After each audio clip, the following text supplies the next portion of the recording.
ఏమన్నా మన శరీరాన్ని గురించి మనం ఆలోచించుకున్నాం అనుకోండి, ఈ శరీరం ఆరోగ్యంగా ఉండాలని కోరుకుంటాం.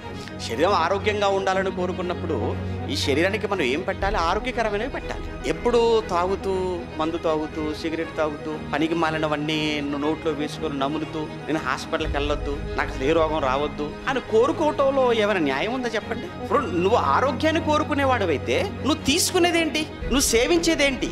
మందు మానుకోమంటే మానుకోవు, మళ్ళా దేవుడు మాత్రం నాకు మంచి ఆరోగ్యాన్ని ఇవ్వాలి.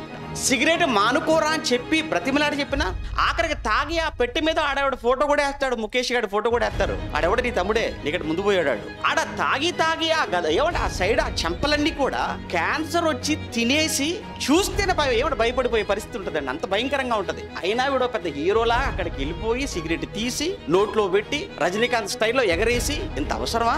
నువ్వు దాన్ని ఎగరేయటం కాదు, ఆ తర్వాత నిన్ను ఎగరేస్తారు ఊరవుతల, ఎక్కడో పడిపోతావు లోతుల్లో, ఆ తర్వాత ఎవరికి కనబడవు. అంత అవసరం అంటారా? ఇప్పుడు ఇవి మానుకుంటావా? మానుకో, కానీ ఆరోగ్యం మాత్రం కావాలి. ఇప్పుడు నువ్వు తీసుకునే ఫుడ్ ఏంటి?